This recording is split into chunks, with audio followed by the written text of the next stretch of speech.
আল্লাহ কিয়ামতের ময়দানে সুলাইমান পয়গম্বরকে দাঁড় করায় দিবে। এই দুনিয়ার মানুষ,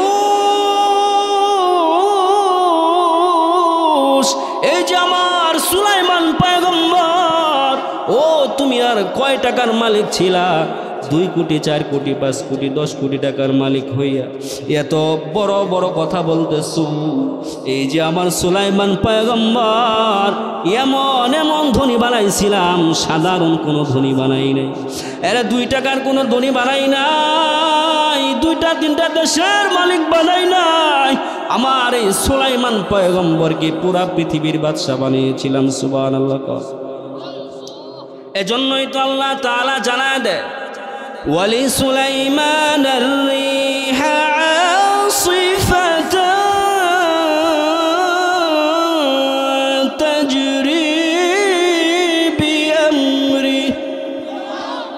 আল্লাহ তাআলা জানায় দেয়, আমার এই সুলাইমান পয়গম্বর সাধারণ কোনো ধনী নয়। তোমরা যারা আজকে অজুহাত দিতেছো আল্লাহ এত এত টাকার মালিক ছিলাম, এই জন্য আপনাকে ভুলে গিয়েছিলাম, আল্লাহ জানায় দিবে সুলাইমান 2টা 3টা দেশের মালিক নয়, সারা পৃথিবীর মালিক। শুধু তাই নয়, আগের যুগে কোনো বিমান ছিল নি, কথা বুঝতেছেন? আগের যুগে বিমান ছিল, রকেট ছিল, হেলিকপ্টার ছিল, সিএনজি, বাস ছিল, কোনো যানবাহন না। এদিকে সুলাইমান পুরা পৃথিবীর বাদশা।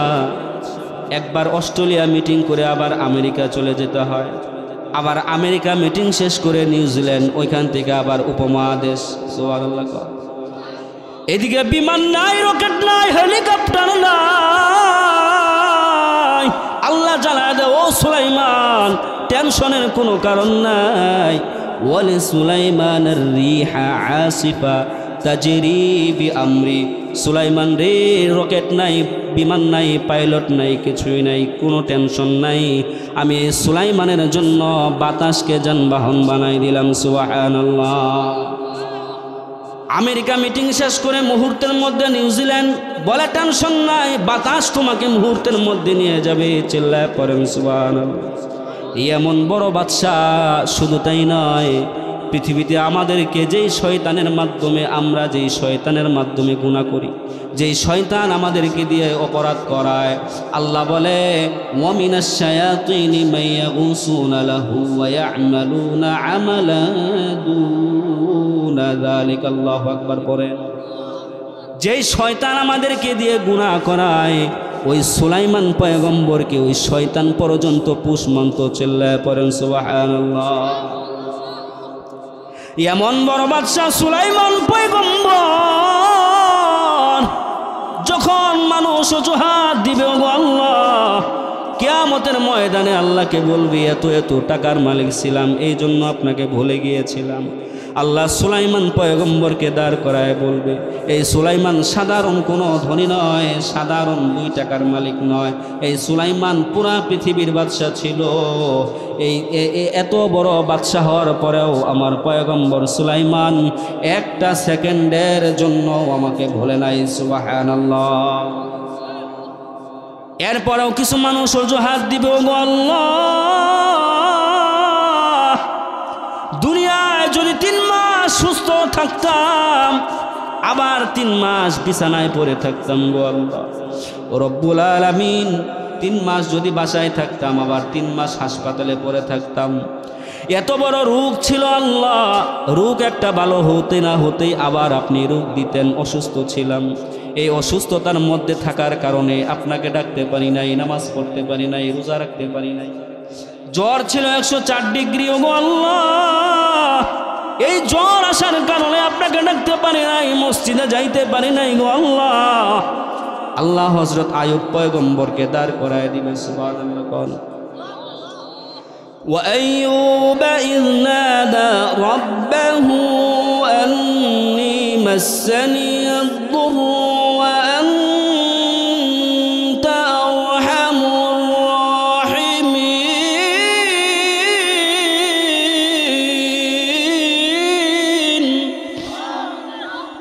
আমার আইয়ুব পয়গম্বর সাধারণ কোনো রোগা ব্যক্তি ছিল না, এমন রোগা আল্লাহ বানাইলেন দুনিয়ার মানুষকে আল্লাহ কিয়ামতের ময়দানে যারা অজুহাত দিবে, আল্লাহ রোগা ছিলাম এই জন্য আপনাকে ডাকতে পারি নাই, নামাজ পড়তে পারি নাই। আল্লাহ দুনিয়ার মানুষকে ডাক দেয়া বলবে, দুনিয়ার মানুষ এই যে আমার আইয়ুব পয়গম্বর একদিন, দুই দিন, 1 বছর, 2 বছর, 5 বছর অসুস্থ ছিল না, বরং 18টা বছর আমার আইয়ুব পয়গম্বর অসুস্থ ছিল। আল্লাহু আকবার পরে 18টা বছর সাধারণ কোনো অসুখের মধ্যে লিপ্ত হয় নাই, সাধারণ কোনো রোগ হয় নাই। 18টা বছর আমার আইয়ুব পয়গম্বরের শরীর কিরাই খাইছে। আল্লাহু আকবার পরে আমাদের কি এমন কোনো দিন রোগ হয়েছে যে আঙ্গুলের মাথার মধ্যে কিরাই ধরছিল? সারাটা শরীর চুল পরিমাণ জায়গা খালি নাই, একটা চুল পরিমাণ জায়গা খালি নাই, শরীরের অংশ বাদ নাই যেখানে কিরায় খায় নাই। আল্লাহু আকবার পরে আইয়ুব পয়গম্বরের কিরা শরীর থেকে মাটির মধ্যে পড়ে যায়, ওই মাটি থেকে আবার উঠায় নিয়ে শরীরের মধ্যে রেখে দেয়। বিবি জিজ্ঞেস করে, ও আল্লাহর পয়গম্বর, কিরা একটা মাটির মধ্যে পড়ে গেল, ওইখান থেকে আবার শরীরে রেখে দিলেন। পয়গম্বর জানায় দেয়, ও বিবি, হয়তো এই কিরার জন্য আল্লাহ আমার দেহকে খাবার বানাইছে। সুবহানাল্লাহ পড়ে সাধারণ কোন রোগ নয়, আশেপাশের সমাজের মানুষরা পর্যন্ত বলতেছে, ও আইয়ুব, কি রোগ হইল, কেমন অসুখ হইল রে আইয়ুব? তোমার শরীরের দুর্গন্ধ থাকার কারণে এলাকায় বসবাস করা যাইতেছে না। আল্লাহু আকবার।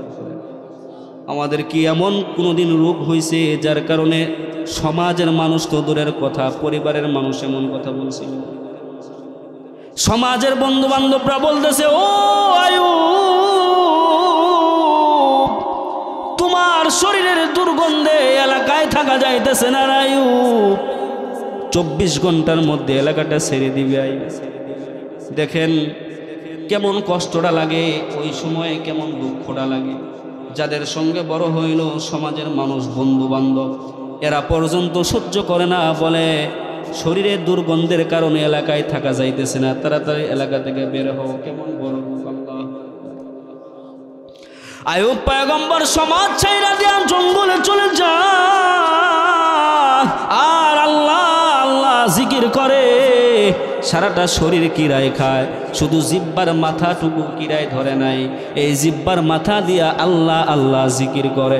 যখন জিব্বার মাথার মধ্যে কিরায় ধরে গেল, আইয়ুব পয়গম্বর আল্লাহর কাছে চোখের পানি ছাইরা দিয়া কান্না করে দেয়, ওগো আল্লাহ, 18টা বছর আমার শরীর কিরায় খায়, আমার কোনো অভিযোগ নাই গো আল্লাহ।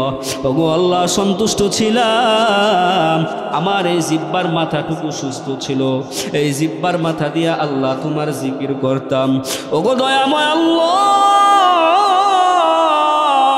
এখন এই জিব্বার মাথা কিরা ধরে গেছে গো আল্লাহ, দয়া কইরা মায়া কইরা আমার এই জিব্বার মাথাটুকু সুস্থ কইরা দাও। সুবহানাল্লাহ। এর পরেও বলেন আল্লাহ আমাকে সুস্থ করো, বরং বলতেছে আল্লাহ জিব্বার মাথাটুকু সুস্থ কইরা দাও যেন তোমার জিকির করতে পারি। আল্লাহু আকবার বলেন। আমার আল্লাহ খুশি হয়ে জিব্রাইলকে বলে, ও জিব্রাইল, তাড়াতাড়ি যাও, জান্নাতের পানি নিয়ে যাও, আমার আইয়ুবের মাথায় ঢেলে দাও, আইয়ুবকে সুস্থ করে দাও। আল্লাহু আকবার বলেন। এমন বড় রোগা ছিল আল্লাহর পয়গম্বর হইয়া, তো মানুষ যখন কিয়ামতের ময়দানে অজুহাত দিবে আল্লাহ পাতলা পায়খানা হয়েছিল, এই জন্য ওই দিন মসজিদে যাইতে পারি নাই, আল্লাহ জ্বর আসছিল এই জন্য যাইতে পারি নাই। ওগো আল্লাহ, ক্যান্সার হয়েছিল, বিছানায় শুয়েছিলাম, হাসপাতালে ছিলাম, আল্লাহ বলবে কোনো অজুহাত চলবে না। এই যে আমার আইয়ুবকে দেখ, এই যে আমার আইয়ুবকে দেখ, 18টা বছর কিরায় খায়, একটা সেকেন্ডের জন্য আমি আল্লাহরে ভুলে নাই। আল্লাহু আকবার পড়েন। এজন্যই আল্লাহ তাআলা জানায়া দেয়, ও দুনিয়ার মানুষ, তোমরা যখন ইমানদার হবে, মুমিন হবে, তোমাদের 2 নাম্বার পরীক্ষার নাম কি? এই যে ওয়াজ খায়ালস, 2 নাম্বার পরীক্ষার নাম কি? হ্যাঁ, এই যে একজন মানুষই ওয়াজ শুনতেছে, বাকিরা কো? টানে সব বললে ওয়াজ শুনতে মজা লাগে, আছে না কিছু মানুষ ও শুনতে মজা লাগে, ভালোই লাগছে। শিখতেছে কি ওরা জানেন? আপনি কি শিখতেছেন? শুরুতে বলছিলাম পরীক্ষা কয়টা, ওইটা মনে আছে। প্রথম নাম্বার পরীক্ষাটা গেল, ইমানদার হইলে কি আসবে, সৎ পথে চললে কি আসবে, ভালো পথে চললে কি আসবে, হকের কথা বললে কি আসবে, দাড়ি রাখলে কি আসবে। এই যুবক, দাড়ি রাখলে স্কুলের বান্ধবীরা কইব মুরব্বী চাচা, ভয় আছে না নাই? মস্করা করে কি করে না? যুবতী মেয়ে সারা জীবন আকাম উকাম করছে বা নাফরমানি করে বেড়াইছে, এখন হুট করে পর্দা করে, পাশের বাড়ির বান্ধবীরা খুঁজে এখন বাপটা ধরছে, হাজি সাজছে, বলে কি বলে না? তাহলে এটা একটা ভয়, মস্করা করার ভয়। মস্করা করবো, টিটকারি মারবো, ভয় আছে না নাই? তো আল্লাহ জানায় ইমানদার হয়ে গেলে চতুর্দিক দিয়ে ভয় আসবে, ওই ভয়কে পরোয়া করা যাবে না। 2 নম্বরে ওয়ালজু, আল্লাহ জানায় দেয় ইমানদার হয়ে গেলে, মুমিন হয়ে গেলে 2 নম্বরের পরীক্ষা হবে দারিদ্রতা, অভাব, অনটন। আর এটা আমি আল্লাহ ইচ্ছা করে দেই তোমাদের ঈমানের পরীক্ষা নেওয়ার জন্য। 3 নম্বরে আল্লাহ তাআলা জানায় দেয় ওয়ালাকাসিম মিনাল আমওয়াল,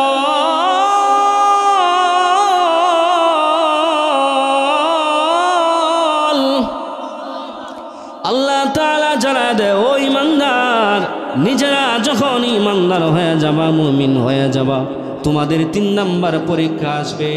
ওই পরীক্ষা কিভাবে নিব? তোমাদের ধন সম্পদ নষ্ট করার মাধ্যমে তোমাদের ঈমানের পরীক্ষা হবে। সুবহানাল্লাহ। মাঝে মধ্যে দেখা যাবে গরু 2টা ভালো, হুট করে একটা মারা গেল, আল্লাহ জানায় দেয় ধন সম্পদটা আমি নষ্ট করলাম ইচ্ছা করে। তোমার ধন সম্পদ নষ্ট করব, দেখবা তোমার চাকরিতে চলে গেছে। তুমি ভালো পথে চলো, সৎ পথে চলো, ঘুষ খাও না, দেখবা চাকরি চলে গেছে। আল্লাহ বলে এটা আমি ইচ্ছা করে তোমার চাকরিটা বন্ধ করলাম, তোমার ঈমানের পরীক্ষা নেওয়ার জন্য।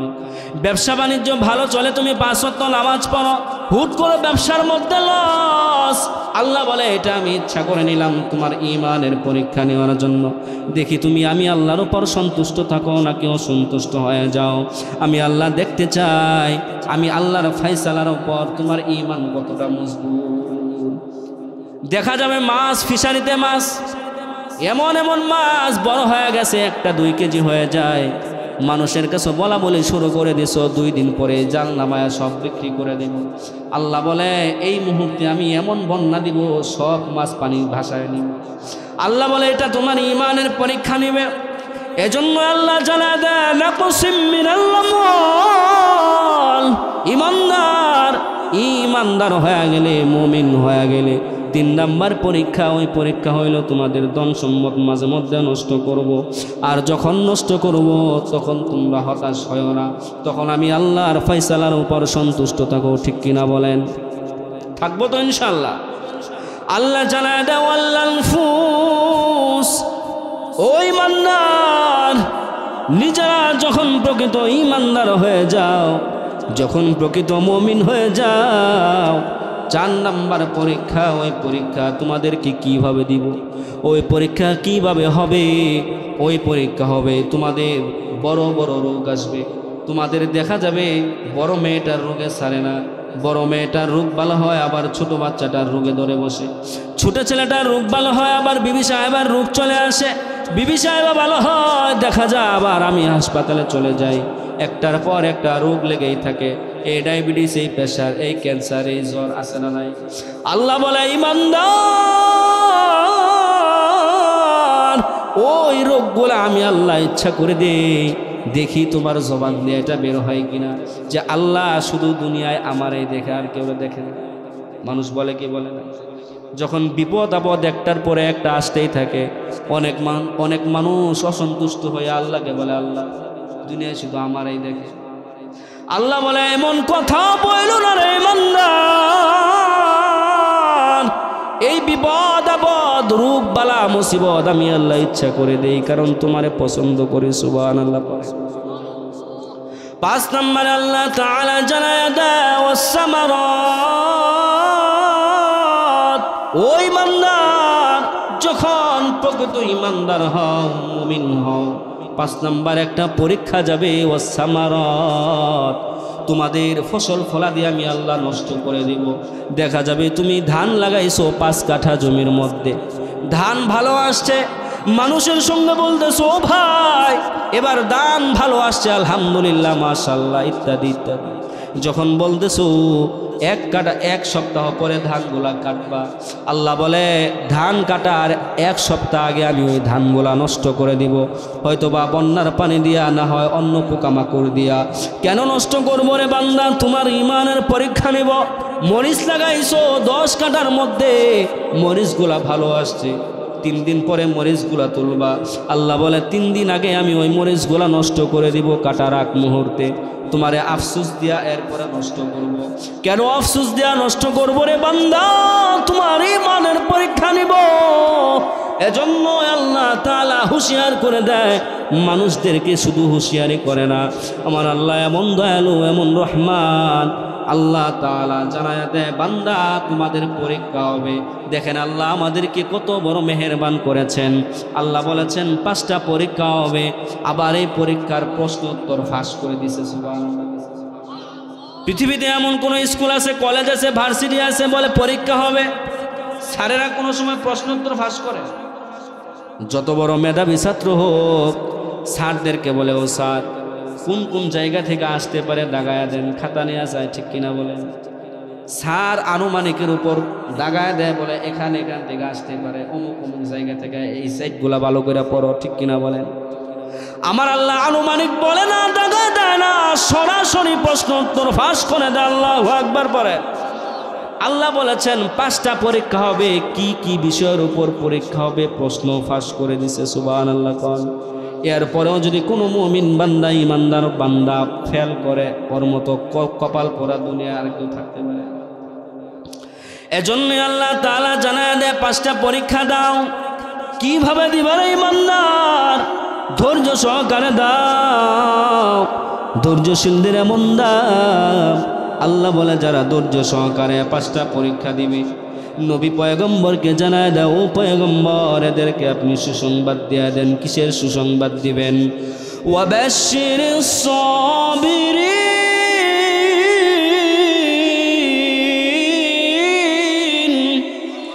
আল্লাহ তাআলা জানায় দাও, ও পয়গম্বর এদেরকে আপনি সুসংবাদ জানায় দেন। কিসের সুসংবাদ দিবেন?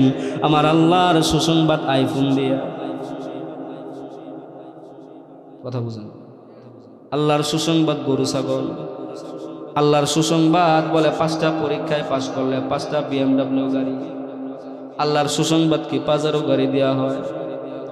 আল্লাহর সুসংবাদ কি ঢাকা শহরে ফ্ল্যাট দেওয়া হয়? আল্লাহ কি এমন ঘোষণা দেয়, ও দুনিয়ার মানুষ 5টা পরীক্ষায় পাশ করলে ঢাকা শহরে 5টা করে 5তলা বাড়ি? এমন সুসংবাদ আল্লাহ জানা দেন।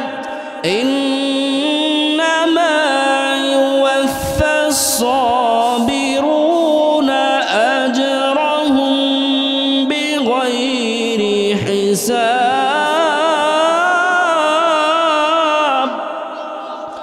আমার আল্লাহ তাআলা জানা দেন, ও পয়গম্বর এই ধৈর্যশীল যারা ধৈর্যশীল হয় 5টা পরীক্ষা ধৈর্য সহকারে দিবে, এদেরকে আপনি সুসংবাদ দেন। কিসের সুসংবাদ? সাবিরুনা আজরাহুম বিগাইর। আল্লাহ বলে এদের জন্য হবে বিনা হিসেবে জান্নাত। সুবহানাল্লাহ। এজন্যই ধৈর্যশীলদের এমন দাম, ধৈর্যশীলদের এমন দাম। কিয়ামতের ময়দানে যখন ঘোষণা করা হবে, দুনিয়ার মানুষ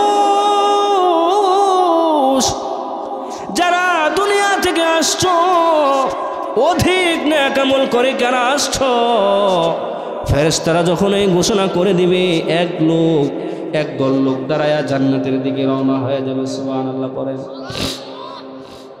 ফেরেশতারা ডাক দিবে, দাঁড়াও দাঁড়াও, হিসাব নিকাশ হয় নাই, মিজানের পাল্লা বসানো হয় নাই, তোমরা কোথায় রওনা হয়ে গেলা? ওই লোকেরা ফেরেশতাদেরকে জবাব দিবে, আমরা জান্নাতের দিকে রওনা হইছি। কেন রওনা হইছো?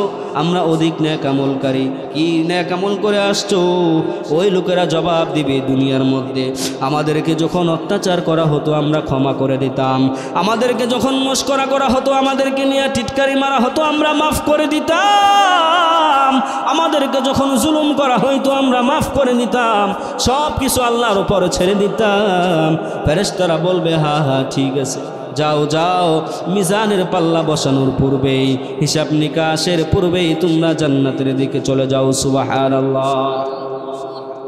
কিয়ামতের ময়দানে একদল ফেরেশতারা ঘোষণা করে দিবে, দুনিয়ার মানুষ যারা দুনিয়া থেকে আসছো এদের মধ্যে আল্লাহর পরশিরা দাঁড়া যাও। এক লোক দাঁড়াইয়া জান্নাতের দিকে রওনা হয়ে যাবে। একদল লোক যখন জান্নাতের দিকে যাওয়া শুরু হয়ে গেছে, ফেরেশতারা বলবে, তোমরা কোথায় যাও? আমরা জান্নাতের দিকে যাই। কেন যাও? আমরা আল্লাহর পরশি। কিভাবে পরশি হইলা? ওই লোকেরা জানা দেয়, ও ফেরেশতাদের দল, কিভাবে আল্লাহর পরশি হইলা? আমরা দুনিয়ায় একজনকে ভালোবাসতাম আল্লাহর জন্য, একে অপরকে ঘৃণাও করতাম আল্লাহর জন্য। কারণ আল্লাহর পয়গম্বর জানায় দিলেন, মান্না হাব্বানিল্লাহ ওয়া মান্না বগদালিল্লাহ। আল্লাহু আকবার করেন। একে অপরের প্রতি ভালোবাসাটাও হবে আল্লাহর জন্য, ঘৃণাটাও হবে কার জন্য? কিন্তু আমাদের সমাজে উল্টা, যারা চিটার, বাটপার, দান্দাল, টাকাওয়ালা, কালো টাকার মালিক, অবৈধ টাকার মালিক, এদের সঙ্গে আমাদের যত উঠা বসা, ঠিক কিনা বলেন? নামাজি মানুষের সঙ্গে উঠা বসা নাই। আল্লামা, যারা আল্লামা হয়, আল্লাহর ওলি হয়, হক্কানি আলেম হয়, এদের সঙ্গে আমাদের উঠা বসা নাই। সৎ পথে যারা পরিচালনা করে, নিজেদেরকে পরিচালনা করে, এদের সঙ্গে উঠা বসা নাই, ঠিক কিনা বলেন? সুর, বাটপার, গাজাকুর, মদকুর, এদের সঙ্গে উঠা বসা, ঠিক কিনা বলেন? বলে তুমি ওর সঙ্গে চলে কেন? বলো ওর সঙ্গে চললে লাভ আছে। কি লাভ? বিপদ আপদ কখন কাজে লাগে। তো বাটপার, দুনিয়া চাইলে বেঁচে খা, এর লিগে। ঠিক কি, ঠিক কিনা বলেন? অথচ আমার পয়গম্বর জানায় দেয়, মান্না হাব্বালিল্লাহ ওয়া মান্না বগদালিল্লাহ। ও একজন আর একজনকে ভালোবাসবা কার জন্য? একজন আর একজনকে ঘৃণা করবা কার জন্য? ঘৃণাটা হবে আল্লাহর জন্য, ভালোবাসাটা আল্লাহর জন্য। তুমি নামাজ পড়ো না, একদিন, 2 দিন, 3 দিন তোমার সঙ্গে কোনো কথা নাই, তুমি বেনামাজি, ঠিক কিনা বলো? বেনামাজির কথা একটু পরে আসতেছে। ওই লোকেরা দাঁড়ায় যাবে, কোথায় যাও? বলবে আমরা আল্লাহর পরশি, এজন্য জান্নাতে যাই। কিভাবে পরশি হইলা? বলবে আমরা একজনকে ভালোবাসতাম আল্লাহর জন্য, একজন আরেকজনকে ঘৃণাটাও করতাম একমাত্র আল্লাহর জন্য। ফেরেশতারা বলবে, তোমরা সত্য কথাই বললা, তোমরা আল্লাহর পরশি হয়ে গেছো। যাও যাও, হিসাব নিকাশের পূর্বেই জান্নাতের দিকে যাও। ফেরেশতারা যখন কিয়ামতের ময়দানে ঘোষণা দেয়া দিবে, ধৈর্যশীলরা কোথায়? তখন একদল লোক দাঁড়াইয়া জান্নাতের দিকে রওনা হয়ে যায়। ওই ফেরেশতারা ডাক দিবে, দাঁড়াও, তোমরা কোথায় যাও? বলবে জান্নাতের দিকে যাই। কেন যাও? বলবে আমরা ধৈর্যশীল। কেন ধৈর্যশীল হইলা? কিভাবে ধৈর্যশীল হইলা? 2-1টা হিস্টোরি শোনাও। ফেরেশতাদেরকে জবাব দিবে ফেরেশতাদের দল, কয়টা ধৈর্যের কথা শুনবি রে ফেরেশতাদের দল? পুরা জিন্দেগিটাই তো আমাদের ধৈর্যের মাধ্যমে কাটছে। সুবহানাল্লাহ পড়েন।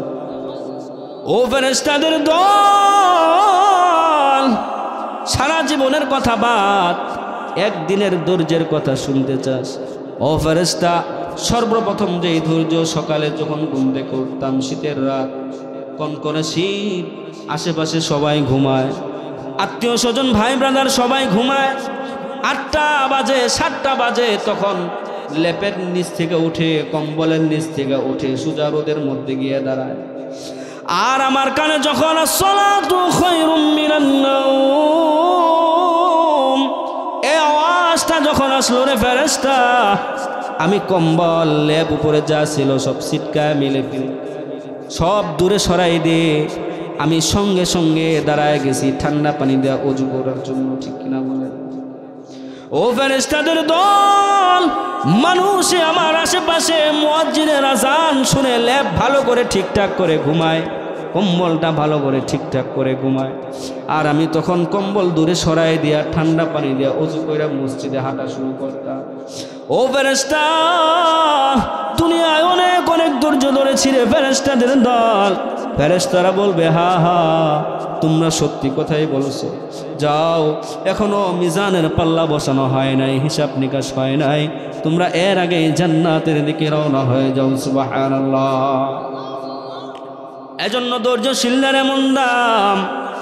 আল্লাহ এজন্য জানায় দেয় আগের আয়াতে, ইয়া আইয়ুহাল্লাযীনা আমানুস্তাঈনু বিস-সাবরি ওয়াস-সালাহ।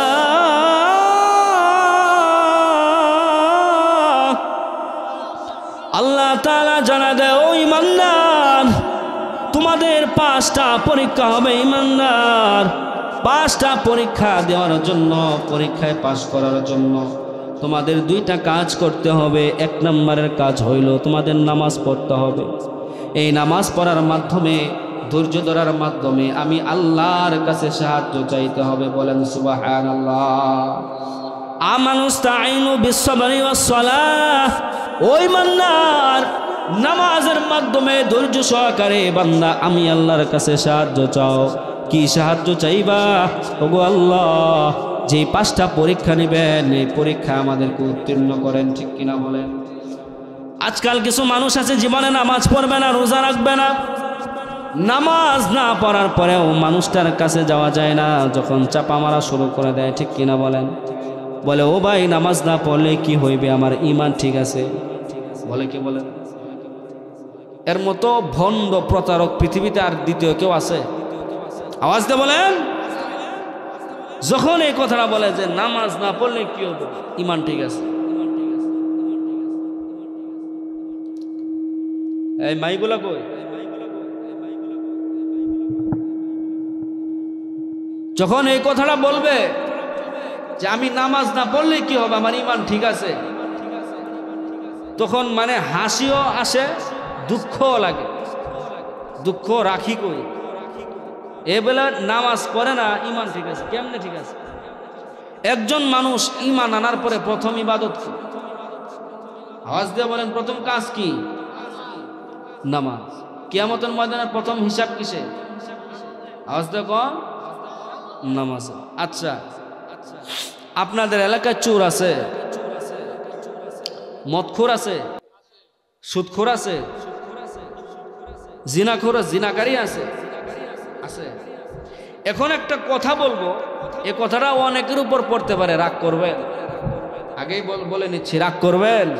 রাগ করলেও তো কিছু করার নাই, জান্নাতর মামুর বাড়ির মুয়ানা। ঠিক কিনা বলেন? বয়ে ওয়াজ শুনবেন আর জান্নাত কনফার্ম হইব, এমন কিছু? জাহান্নাম থেকে বাঁচার জন্য কি কি করতে হবে এটা শিখতে হবে না? আচ্ছা, মদখোর আছে, তাইলে সুদখোর আছে, জিনাকারী আছে, সুর আছে। মদখোরে আপনারা ভালোবাসেন, ঘৃণা করেন? ঘৃণা করেন। সুদখোর আছে, ভালোবাসেন না ঘৃণা করেন? চোর আছে, ভালোবাসেন না ঘৃণা করেন? জিনাকারী আছে, ভালোবাসেন না ঘৃণা করেন? ঘৃণা করেন। মদখোরও ঘৃণা করেন, সুররাও ঘৃণা করেন, সুদখোররাও ঘৃণা করেন, জিনাকারীরও ঘৃণা করেন। কেন? মদ খাওয়া, সুদ খাওয়া, ফতোয়া কিন্তু আপনারাই দিচ্ছেন। আচ্ছা, সুদ খাওয়া হারামের মতো একটা কাজ। এই কাজের অপরাধের যে শাস্তি, সর্বনিম্ন গুনাহ হলো নিজের মায়ের সঙ্গে 36 বার জিনা করা। নাউজুবিল্লাহ। তাহলে সুদ খাওয়াটা হারাম। চুরি করা, পৃথিবীর সব মদ যদি একজন মানুষকে আইনা দেন, আমারে যদি আইনা দেন, আমি যদি সব মদ পান করি, আমি কি কাজ করব? আমার অপরাধটা কি হবে? হারাম করব, হারাম কাজ করব। মনে করেন চোর যদি চুরি করে ধরা খায়, একটা মোবাইল চুরি করে ধরা গেছে, আপনারা ধরছেন, ধইরা বাঁধার পর সবাই মারধর করতেছে, মারধর করা শেষ, এখন ছোট একটা 10 বছরের বাচ্চা এও আয়সা মনে করে মারধর করতেছে, বড়দের দেখা দেখি। ঠিক কিনা বলেন? ও নিজেও জানে না কেন মারধর করতেছে। এলাকার ছোট বড় মাঝারি খাটো যা আছে শ্রমজীবী কর্মজীবী রিক্সাওয়ালা চাকর বাকর সব আইসা ঢালাওভাবে মারতেছে। কেন? চুরচুরি করে ধরা গেছে, ঠিক কিনা বলে? যেটা বাদাইম্মা অকর্মা কিছু আছে না, বাপের হোটেলে বসে বসে খায়, আপনারা বেশি একটা দামও দেন না, অকর্মা বাপের হোটেলে বসে বসে খাস, আছে না কিছু বাদাইম্মা, এটাও আজকে এটার তারও পাওয়ার বাড়ছে, দেখ কিছু মাইট দে, বলে কি বলে না? একটা চুর চুরি করে ধরা গেছে, হারাম কাজ করছে, এলাকার সব আইসা ঢালাও ভাবে মারধর করতেছেন। আল্লাহর কসম, পৃথিবীর সব ধন সম্পদ ও চুরি করলেও ও হারাম কাজ করবে, কুফরি করবে না, ঠিক কিনা বলবে? তাহলে এখন আসেন একটা হাদিস শুনুন, ফতোয়া কিন্তু আপনারা দিয়েছেন। নবীজি বলতেছে, মান তারাকা সলাহ মুতাআম্মিদান ফাকাদ কাফারা। একজন মানুষ যদি ইচ্ছা করে নামাজ ছেড়ে দেয়, সে কুফরি করে, নাউযুবিল্লাহ। মান তারাকা সলাহ মুতাআম্মিদান ফাকাদ কাফারা, যে ইচ্ছাকৃত নামাজ ছেড়ে দিল, সে কি করলো? কুফরি করলো। নবীজি যেভাবে বলছে আমি সেভাবেই বলতেছি, আমি ডাইরেক্ট ফতোয়া দিচ্ছি না যে আপনি কাফের, কথা বুঝতেছে? তারে নবী বলতেছে একজন মানুষ ইচ্ছাকৃত নামাজ ছেড়ে দিল, সে কুফরি করলো। তার মানে সে হারাম করে নাই, কুফরি করছে, মানে হারামের থেকে বড় না। হ্যাঁ, তাহলে পৃথিবীর সব মদ একজন পান করলেও সে কুফরি করবে না, সে হারাম করবে। একজন মানুষ সব ধন সম্পদ চুরি করলেও সে কুফরি করবে না, হারাম করবে। একজন মানুষ পৃথিবীর সব টাকা পয়সার সুদের লেনদেন করলেও কুফরি করবে না, হারাম করবে। একজন মানুষ পৃথিবীর সব মেয়ের সাথে জিনা করলেও কুফরি করবে না, হারাম করবে। আর আপনি মিয়া বেনামাজি, আপনি নামাজ ছেড়ে দিয়ে আপনি কুফরি করেন। সুতরাং আপনি একজন মদখোরের থেকে নিকৃষ্ট, আপনি একজন সুদখোরের থেকে নিকৃষ্ট, আপনি ওই চোরের থেকে নিকৃষ্ট, ঠিক কিনা বলেন? আর আপনি মিয়া ওই সুরের ধরে দে দে মার দে, তুমি কারে মারধর করতেছ? তুমি তো এর থেকেও নিকৃষ্ট মানুষ, তুমি বেনামাজি, তুমি মদ খুঁড়ে তুমি কইতেছো বদমাস্টার ভালো হইলো না। এর একটা রাতও দেখলাম না যে মদ খাওয়া সারা বাড়িতে যায়। কারে তুমি ব্যঙ্গ করতেছো? তুমি ওই মদ খুঁড়ে থেকে তুমি নিকৃষ্ট, তুমি বেনামাজি, ঠিক কিনা বলেন? বাইনার রজুলি ওয়া শুরকি ওয়া শিরকি তারকুস সালাহ। হুজুর সভাপতি না আজকের মাহফিলে? হুজুর এই হাদিসটা আছে না, বানাই করতেছি। বাইনার রজুলি ওয়া শুরকি তারকুস সালাহ। একজন বেনামাজি আর কাফের মুশরিকের মধ্যে কোনো পার্থক্য নাই, নাউযুবিল্লাহ পড়ে। তার মানে একজন মুশরিক, একজন কাফের। মুশরিক বুঝেন তো, যে আল্লাহর সঙ্গে শিরিক করে, আল্লাহর সঙ্গে কাউকে শরিক করে, তারে কি বলে? মুশরিক বলে। এই যে একজন মুশরিক, একজন কাফের। নবী বলতেছে বেনামাজি আর মুশরিকের মধ্যে কোনো পার্থক্য নাই, নাউযুবিল্লাহ পড়ে। তাহলে বেনামাজিরে কার সঙ্গে তুলনা করছে? বেনামাজিরে তুলনা করছে কার সাথে? হ্যাঁ, কাফের আর কেডা? এখন ফতোয়া আপনারা দেন, তাহলে আমি কোন লেভেলে আছি? আমি যে বলতেছি নামাজ পড়ি না বেটা, ইমান ঠিক আছে, এর মতো চাপাবাজ ভণ্ড পৃথিবীতে আছে? এজন্য তো আল্লাহ বলে, হে বান্দা, তোমার অন্যান্য সাইড খারাপ, তুমি গুনাহ করো, তোমার মাঝে মধ্যে পাপ হয়ে যায়, ঠিক আছে, তুমি তো মানুষ, দুর্বল করে বানাইছি, শয়তানরা তো পাওয়ার দিছি, শয়তানরা তোমাদেরকে দিয়ে করায়, আচ্ছা ওটা টুকটাক হয়, কিন্তু নামাজ ছাইরো না। তোমার নামাজ ঠিক, আস্তে আস্তে তোমার ওই সকল কাজ থেকে নামাজ তোমার ফিরায় আনবে। সুবহানাল্লাহ। আল্লাহ নিজে বলেছেন, ইন্নাস সালাত তানহা আনিল ফাহশাই ওয়াল মুনকার। বান্দা, তুই নামাজ ঠিক রাখ। নামাজ ঠিক রাখলে তোর ওই পাপ কাজ থেকে আস্তে আস্তে নামাজই তোরে ফিরায় আনবে। আর নামাজ নাই, অন্যান্য সাইড ভালো, তুই কইতেছস বেটা আমি তো নামাজটাই শুধু পড়ি না, আমি দেখ কারোটা মাইরা খাই না, সিটারি করি না, বাটপারি করি না, সুদে টেয়া লাগাই না, আমার তুই আর কি খারাপ দেহস? তোর সবই খারাপ, কারণ তোর নামাজ নাই, ঠিক কিনা বলে? কিয়ামতের ময়দানে তোর প্রথম হিসাবটাই দিন লাগবো নামাজে, ঠিক না? ঠিক বলেন। মনে করেন আমেরিকা যাবেন, আমেরিকা গেলে আপনার এখান থেকে যাইতে হবে কই? ঢাকা বিমানবন্দরে, হ্যাঁ, নাকি উইরা উইরা যাবেন এয়ারপোর্ট? এখন এয়ারপোর্টে আপনি যাওয়ার পরে পরে সিদ্ধান্ত নেবেন যে আপনি অস্ট্রেলিয়া যাবেন না আমেরিকা যাবেন না কোন নাকি। তো প্রথম কিয়ামতের ময়দানে প্রথম স্টেশনটা কিসে? নামাজের স্টেশন। ওইখানে যদি আপনি না যাইতে পারেন, ওইখানে না গিয়ে আপনারা জান্নাত কেমন, ঠিক কিনা বলেন? আপনি তো ওখানেই আটকা। প্রথম না ওই স্টেশনে যাবেন, পরে সিদ্ধান্ত দেওয়া হবে আপনাকে, তুমি অমুক জান্নাতে যাও। সুবহানাল্লাহ, তুমি অমুক জান্নাতে যাও, ঠিক না? বা ঠিক বলে। তার মানে যারা বলে এই বেটা আমার নামাজ নাই, আমি নামাজ পড়ি না, তো কি হয়েছে, আমার ইমান ঠিক আছে। এর মতো বিশ্ব ভণ্ড পৃথিবীতে দ্বিতীয় আর কেউ নাই, ঠিক কিনা বলে? নামাজ ঠিক আছে, অন্যান্য সাইড খারাপ, আল্লাহ বলে চলতে থাকুক। তোর নামাজটার মধ্যে যখন খুশুখুজু আসবে, তোর নামাজটার মধ্যে যখন মজবুতি আসবে, নামাজ তোর ওই সমস্ত খারাপ কাজ থেকে ফিরাই আনবে। সুবহানাল্লাহ বলে। এই নামাজ না পড়ে কিছু মানুষ বলে, ও ভাই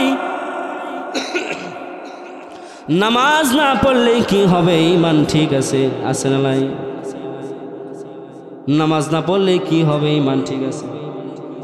ইমান আসলে ঠিক আছে না ইমান গেছে? ইমান আছে না গেছে? ভাই যাওয়ার মতো, কারণ নবীজি তো তুলনা করছে মুশরিকদের সাথে। আমি ডাইরেক্ট করতেছি না ইমান নাই, ডাইরেক্ট বলতেছি না, যাওয়ার মতোই, যেহেতু তুলনা তাদের সাথে, ঠিক কিনা বলে? এই নামাজটা সাধারণ কোনো ইবাদত নয়। আমার আল্লাহ তাআলা জিব্রাইলের মাধ্যমে জানায় দেয়, ও জিব্রাইল যাও আমার পয়গম্বরের কাছে একটা অর্ডার দিয়ে আসো তার উম্মতের জন্য। আমার আল্লাহ যত বিধিবিধান আমাদেরকে দিয়েছেন, সকল বিধিবিধান পয়গম্বরের কাছে পাঠাইলেন। কার মাধ্যমে? জিব্রাইলের মাধ্যমে, ওহির মাধ্যমে সব খবর পাঠাইলেন। নামাজটা সাধারণ কোনো ইবাদত নয়। আমার আল্লাহ জানায় দাও, ও পয়গম্বর এই নামাজটা সাধারণ কোনো ইবাদত নয়। ও পয়গম্বর আপনাকে আমার খাস চেম্বারে আনার পর আপনার এই নামাজের হুকুম দিব। সুবহানাল্লাহ বলে। সুবহানাল্লাযী ইসরা বিআবদিহি লাইলাম মিনাল মাসজিদিল হারাম। আল্লাহ জানা দেয়, আমি আমার পয়গম্বরকে মেরাজের মাধ্যমে আমার খাস চেম্বারে নিয়ে আসলাম। আমার খাস চেম্বারে যখন আমার পয়গম্বর আসে, আমার খাস চেম্বারে এসে আমার পয়গম্বর জানায় দেয়, গো আল্লাহ আমাকে আপনি মেরাজের মাধ্যমে সম্মানিত করলেন গো আল্লাহ, কিন্তু আমার গুনাহগার উম্মতের কি হবে গো আল্লাহ? আমার গুনাহগার উম্মতকে আপনি কি দিবেন গো আল্লাহ? আল্লাহ জানা দেয়, ও পয়গম্বর আমি আপনাকে মেরাজ দিয়া সম্মানিত করলাম, আমার খাস দরবারে নিয়ে আইসা সম্মানিত করলাম। আপনার উম্মতকে আমি খালি হাতে ফিরায় দেই না গো পয়গম্বর, আমি আপনার গুনাহগার উম্মতের জন্য 5 ওয়াক্ত নামাজ দিলাম। সুবহানাল্লাহ। আল্লাহ তাআলা যত বিধিবিধান আমাদেরকে দিয়েছেন সব জিব্রাইলের মাধ্যমে পয়গম্বরের কাছে খবর পাঠাইছে, কিন্তু এই নামাজটা খবরের মাধ্যমে হয় না। নামাজটা স্বয়ং আল্লাহ পয়গম্বরকে তার খাস দরবারে নিয়ে নামাজের হুকুম দেয়। সুবহানাল্লাহ। আর তো আসতে কোন না সুবহানাল্লাহ। এজন্যই তো নবী আমার জানা দেয়, আসসালাতু মি'রাজুল মুমিনিন। আমাকে আমার আল্লাহ মেরাজের মাধ্যমে সম্মানিত করেছেন, মেরাজ দিয়া আমার উম্মতের জন্য আল্লাহ নামাজ দিয়েছেন, আর এই নামাজের মাধ্যমে আমার উম্মতকে মেরাজের সম্মান দিয়েছেন। সুবহানাল্লাহ। পবিত্র কোরআনুল কারীমের সর্বপ্রথম যেই সূরা নাজিল হয় সূরাতুল আলাক। ইকরা বিসমি রাব্বিকাল্লাযী খালাক খালাকাল ইনসানা মিন আলাক ইকরা ওয়া রাব্বুকাল আকরাম আল্লাযী আল্লামা বিল কলাম। যখন জিব্রাইল আল্লাহর পয়গম্বরের কাছে এসে এই আয়াত শুরু করে দিয়েছে, এই আয়াত যখন শুরু করে দেয়, হিস্টোরি তো আপনারা জানেন, এটা কোনো বান্দা যদি তিলাওয়াত করে আর কোনো বান্দা যদি তিলাওয়াতকারীর জবান থেকে তিলাওয়াত শুনে, উভয়ের জন্য সিজদা করা ওয়াজিব হয়ে যায়। আল্লাহু আকবার পড়েন। কেমন গুরুত্বপূর্ণ আয়াত! আমি তেলাওয়াত করলাম, আমার তেলাওয়াত আপনারা শুনলেন, উভয়ের জন্য সিজদা করা ওয়াজিব হয়ে যায়। এই আয়াতের মধ্যে আল্লাহ তাআলা জানায় দাও, ওয়াসজুদ ওয়াকতারিব। ও বান্দা, যারা আমি আল্লাহর খাস দরবারে আসতে চাও, আমি আল্লাহর খাস দরবারে মুলাকাতে যারা আসতে চাও, এরা নামাজে দাঁড়ায় যাও, নামাজের মাধ্যমে সিজদায় চলে যাও, আর সিজদার মাধ্যমে আমি আল্লাহর অতি নিকটে চলে আসো। সুবহানাল্লাহ। তার মানে নামাজ ছাড়া কোনো গতি নাই। একজন মানুষ যদি আল্লাহর সব থেকে নিকটবর্তী হতে চায় তাকে কোথায় যেতে হবে? আওয়াজ দেয়া বলেন কোথায়? আজকে কিছু মানুষ নামাজ তো পড়েই না, বরং যারা নামাজি হয় বলে নামাজ পড়া উল্লায় ফেলতেছে সব, বলে কি বলে না? নামাজিরা সাজছে কয়দিন ধরে, বলে কি বলে না? আপনি দেখেন, আমি যেটা বললাম, যারা বেনামাজি এদের চাপার কাছে যাইতে পারবেন না, চাপাও মারতে জানে। আপনারা চাপা মাইরা তলায় দিবে, কথা বলার যুক্তাও আপনার থাকবে না। ঠিক কিনা বলেন? কয়দিন ধরে যে নামাজি সাজছস দেখ মনে কয়দিন থাকে, বলে কি বলে না? এদের যে কি হিসাব হবে, নিজে তো করেই না, অন্য মানুষের নিয়ে টিটকারি মানে মস্করা করে। ঠিক কিনা বলেন? আবার ওই নামাজি মানুষের যদি কোনো ভুল ত্রুটি হয়ে যায়, কথার কথা, তুই না বলেন নামাজ পড়স, নামাজি মানুষ তোরই তো করতে কিছু কেনা, বলে কি বলে না? আরে নামাজি মানুষই তো ভুল করবো, সুবহানাল্লাহ কয়। কারণ নবীজি এই জন্যই তো কয়, তোমাদের মধ্যে যদি 5 বার কেউ গোসল করে শরীরে ময়লা থাকে, বলে না ময়লা থাকার কথা না, বলে নামাজি ব্যক্তি এমন ফজরের নামাজ পড়ে, জোহরের নামাজ, এর মাঝখানে বান্দার অনিচ্ছাকৃত ভুল ত্রুটিতে কোনো গুনাহ হয়ে যায়, আল্লাহ ওই গুনাহগুলা অটোমেটিক মাফ করে দেয়। সুবহানাল্লাহ।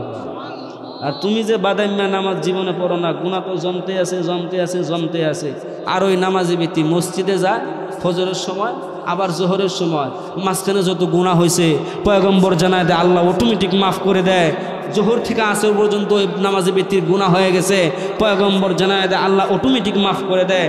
আসর থেকে মাগরিব পর্যন্ত বান্দার গুনাহ হয়ে গেছে, পয়গম্বর জানায় দেয়, আল্লাহ অটোমেটিক মাফ করে দেয়। মাগরিব থেকে আসার পর্যন্ত নামাজি ব্যক্তির গুনাহ হয়ে গেছে, আল্লাহর পয়গম্বর জানায় দেয়, আল্লাহ অটোমেটিক মাফ করে দেয়। এশার থেকে ফজর পর্যন্ত কোনো গুনাহ হয়ে গেছে, আল্লাহ অটোমেটিক মাফ করে দেয়। অর্থাৎ নামাজি ব্যক্তির তওবাও করতে হয় না, আল্লাহ অটোমেটিক মাফ করে। সুবহানাল্লাহ। তুমি বাদাইম্মা যারের কইতাছো যে তুই নামাজ পড়ছ, বলে এটা কি মানে খুশায় আছে না নাই? ওই বেড়াই তো ভুল করবো, করলে কেডা করবো? নামাজি ব্যক্তিটাই তো করবো, তারটা তো অটোমেটিক মাফ হইতেছে, তোরটা তো মাফ হয় না, তোরটা জমতাছে সব। ঠিক না? ঠিক বলে। এজন্য আল্লাহ এমনি বলে নাই, ইন্নাস সালাতা তানহা আনিল ফাহশাই ওয়াল মুনকার। বান্দা ভুল হয়ে গেলে ওটা সমস্যা নাই, ওটা নামাজে তোমারে ফিরাই নিয়ে আসবো, তুমি নামাজ ঠিক রাখো। এজন্য ভাইয়ার আমার আল্লাহ বলেছেন, বান্দা তোমাদের পরীক্ষা কয়টা? আওয়াজ তখন কয়টা? 5টা পরীক্ষা দিতে হলে আল্লাহ আগে জানাই দিচ্ছেন, আমানুস্তাঈনু বিসসবরি ওয়াসসালাহ। নামাজ এবং ধৈর্যের মাধ্যমে কার কাছে সাহায্য চাও? আওয়াজ দিয়ে বলেন কার কাছে? তা আমরা নামাজ এবং ধৈর্যের মাধ্যমে সাহায্য চাবো কার কাছে? কিসের সাহায্য? আল্লাহ আমাদের ঈমানের পরীক্ষায় তুমি উত্তীর্ণ করো। সুবহানাল্লাহ। আল্লাহ আমাদেরকে ঈমানের পরীক্ষায় তুমি উত্তীর্ণ করো, সকলে বলে আমিন। আল্লাহ আমাদেরকে তৌফিক দান করুন। এজন্য 5টা পরীক্ষা আমরা বিজয় হব তো ইনশাআল্লাহ, ধৈর্য ধরবো তো ইনশাআল্লাহ। আল্লাহ আমাদেরকে তৌফিক দান করুন।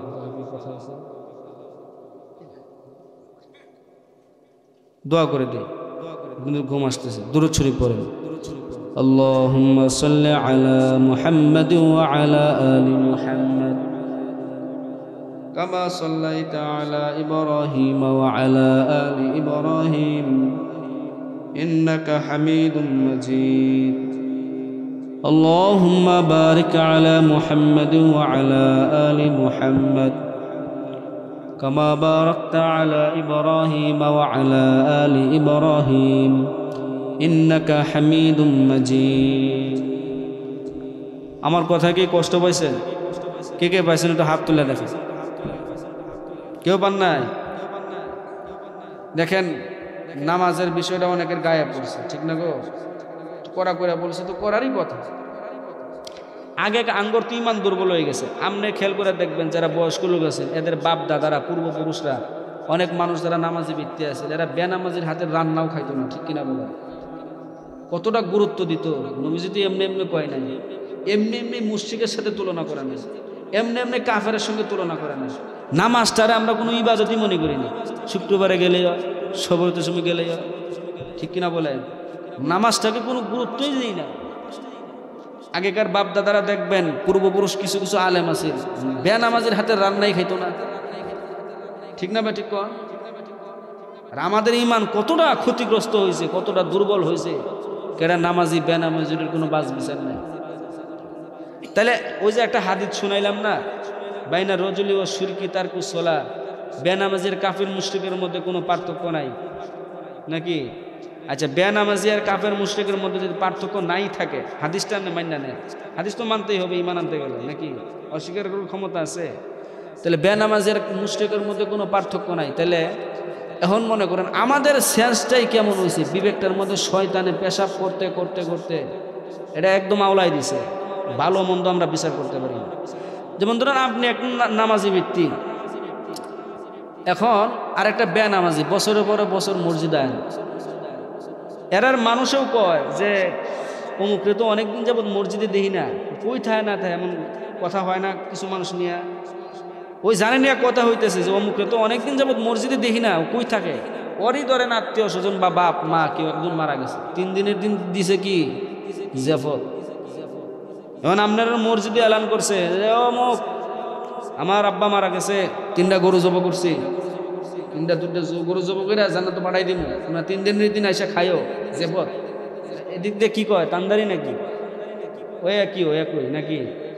এখন ওই যে দাওয়াত করলো বেনামাজি, আর আপনি হইলেন নামাজি, আপনার বিবেকটাই কেমন নষ্ট হয়েছে? আপনি নামাজি মানুষ হইয়া ওই আমাদের সমাজের দৃষ্টিতে, আমাদের দৃষ্টিতে সামাজিকভাবে মুসলমান সমাজে বসবাস করে ঠিকই, কিন্তু নবী যে বলছে বেনামাজি আর মুশরিকের মধ্যে কোনো পার্থক্য নাই, আপনি খাইতে গেলেন তার বাড়িতে যাবে, ঠিক না? ঠিক কর, আপনার বিবেকটাই কতটা নষ্ট হয়েছে।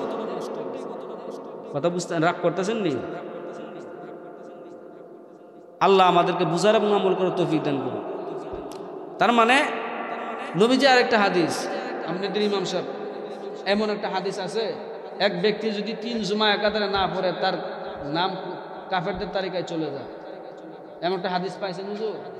আচ্ছা, একজন মানুষ যদি 3 জুমা একাধারে ছাইরা দেয় তার নামটা কাফেরদের তালিকায় চলে যায়, তাহলে এমন মানুষ কি আমাদের সমাজে নাই যে 3 জুমা একাধারে মিস করে না? হ্যাঁ আছে? আচ্ছা, থাকলে আমাদের সমাজে আমাদের দৃষ্টিতে মুসলমানদের সাথে বসবাস করতেছে ঠিকই, নবী আল্লাহর নবীর দৃষ্টিতে তার নাম গেছে কে? হ্যাঁ, তাহলে বুঝা হুন্যা চল্লা এরপরে কবেন যে আমি কত্তানি ইমানদার না, তান্দারি এটা কোরআন হাদিসে নাই, ওরা আমাদের বাপ দাদার রীতিনীতি, কইলাম দেখে প্রশ্ন করে দিচ্ছে।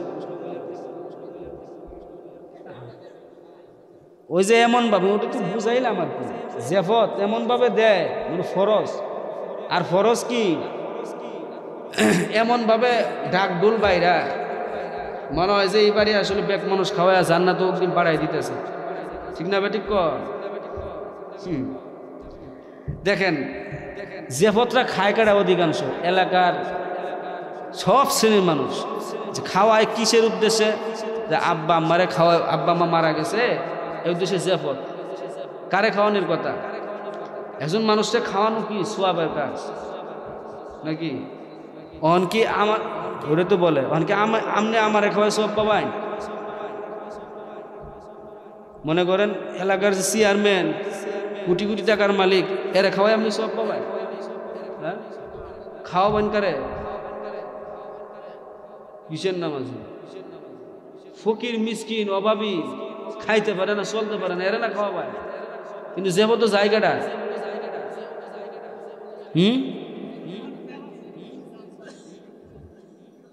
তো বড়ডি নাকি, যেটা আপনার নালা বেটার 14 গোষ্ঠী চালাইতে পারবো, ঠিক না? ঠিক কর, এর নিয়ে আপনি খাওয়াইতেছেন যে দোয়া করবে,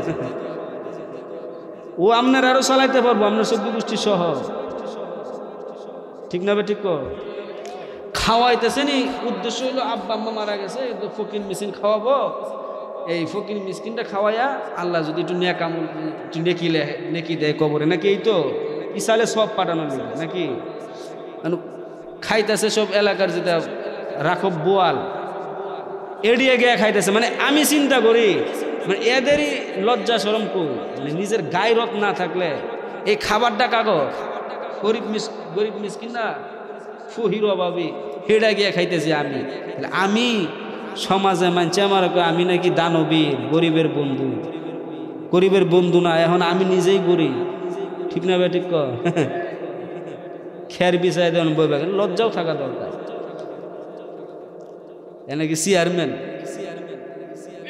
বলতে হবে দাওয়াত দিলে এটা তামদারিটা আমার হক না গরিবের হক আমি খুশি আছি দোয়া করবো হ্যাঁ পুরা পরিবার লয়া মধ্যবিত্ত যেটা মানে আমার মতো পুরা পরিবার লয়া শুধু বাচ্চা একটা এটারও একটা বল দেয় আর একটা 8 বছরের সব এটার একটা প্লেট দেয় খাইয়া মাইয়া ডাইল বাড়াই গেল লই পড়বে তোর যতনি খাবি ইচ্ছা মতো আগে খাইয়া পরে আরো চাবি যে একটু দেন শিখায় দেয় ঠিক না ঠিক কর কতটা বড় নির্লজ্জ ফকির মিসকিনের হক এটা আমি খাইতেছি তো আমার মতো ফকির আর এলাকায় কি ঠিক না ঠিক কর কষ্ট পাইতেছেন আপনারা বাস্তব না অবাস্তব এটা আবার এটার লেগে ওয়াজ আছে নিজেই চিন্তা করে বাইর করা যায় খাওয়াবো একটু মরার দাওয়াত রে কারে খাওয়াবো গরিব রে গরিবের দাওয়াত আমি খাবো আমি গরিব নিজেরই তো একটা বিবেক থাকা দরকার